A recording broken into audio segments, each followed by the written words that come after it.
is you and me. Spirit rising.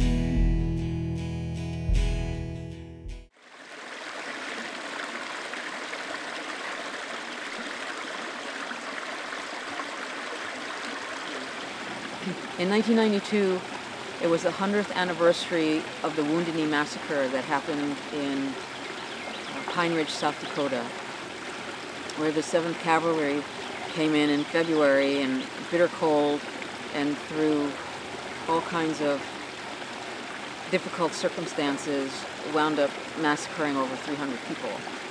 And it's a very deep pain for the Lakota people. And so in 1992, hundreds and hundreds of people gathered to walk in 20 below weather for several days, converging on the Wounded Knee Massacre site where there's a mass grave, and they walked in from the 4 directions.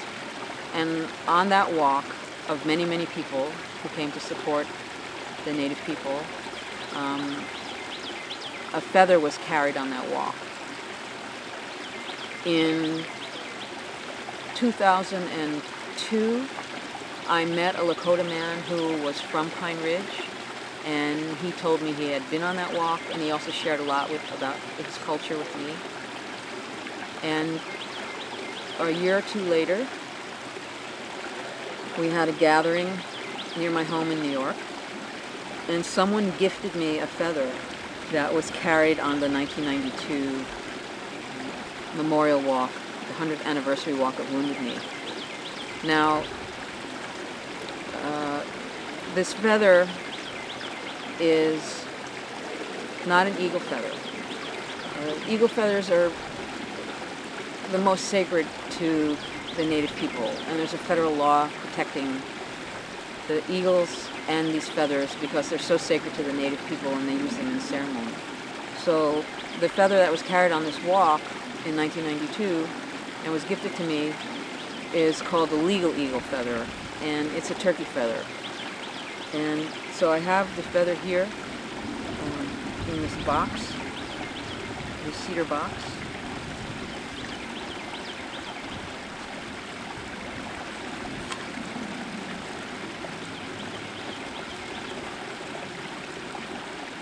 And this feather has a lot of miles on it because I took the feather back to Wounded Knee to another annual walk that happens every year in February. And I went to Wounded Knee in 2004 to join the walk, and I brought this feather that had been carried on the 100th anniversary walk of Wounded Knee. It was very, very moving for me to support the Lakota people at that time and carry this feather. And in 2005, I had started a part-time job several months before, and I started working for a man whose parents were Holocaust survivors. They had been Polish Jews right before the war, and when the war broke out, they were taken away. They were survivors of Treblinka and Auschwitz, and they went to Germany, where my employer was born, and then they came to the United States. And my employer had been disabled in a bad car accident, and he didn't have any family, and he asked me to go on a pilgrimage that was to Auschwitz for the 60th anniversary of the liberation of the concentration camps. And I was very stunned to be asked to go on this trip. I had to pray on it, and I had a very powerful dream that told me I should go. So I went with my employer and a group of people from our local Jewish organization, and I decided to bring the Wounded Knee feather with me and to carry it on this march, which was called March of the Living. And there were over 20,000 people that year who came to the March of the Living pilgrimage, which was a walk between Auschwitz and Birkenau. And on this walk were survivors, descendants of survivors, soldier liberators, clergy, and people from all over the world. And I walked with this feather. And some people asked me if I was Native American, and I said, no, I wasn't. And I explained to them about Wounded Knee, and some of the people knew about Wounded Knee. And then some of the people asked me if I was Jewish, and I said, well, I'm not Jewish either. And they said, well, what are you doing here? And I said, well, this is an act of solidarity. It's a gesture to stand with people and their ancestry who have gone through great trauma. And, you know, genocide has happened all over the world to many, many cultures, to many, many people.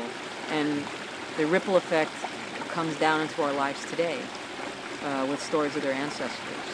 And in this case, just the stories of my employer's parents, and also my Lakota friend, and the many elders that I have met from around the world.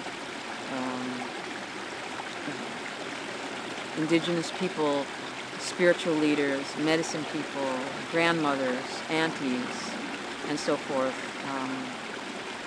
You know, humanity has been struggling for a long time, and so I felt that my bearing witness to this history that has touched the lives of many people that I have met. I'm not a full-fledged elder because I think I have to have a little more gray hair for that. But I feel that because I have sat with so many elders and my concern for the environment and for young people, that I'm an ambassador for Between the Generations.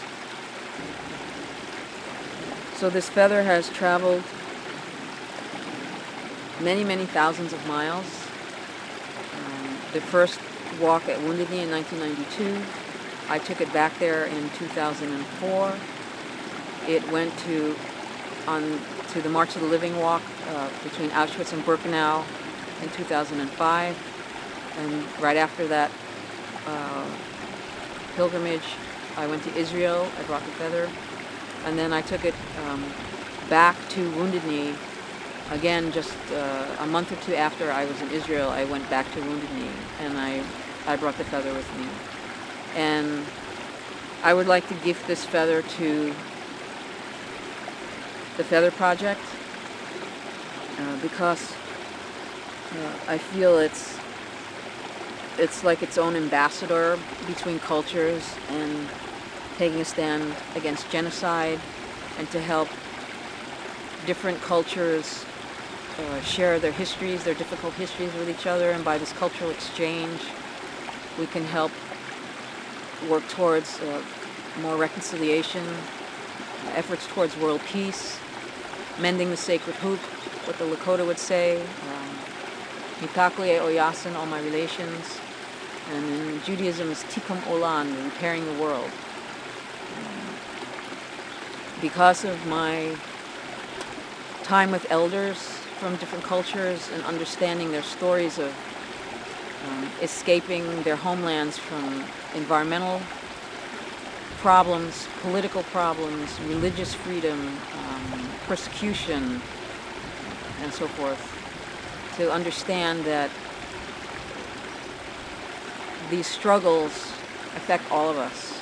And only through collaboration and mutual understanding and respect and cultural exchange will we be able to move forward with the mending of the sacred hoop.